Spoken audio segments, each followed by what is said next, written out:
आकाशगौरं गभीरम्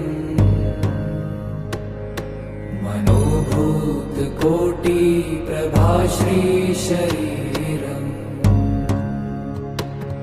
स्फुरन्मौलिकल्लोलिनी चारुगङ्गा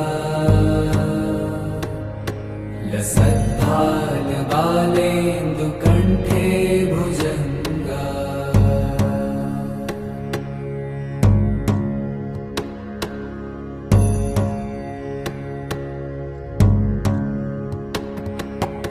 चलत्कुण्डलं भ्रूसुनेत्रं विशालम् प्रसन्नाननं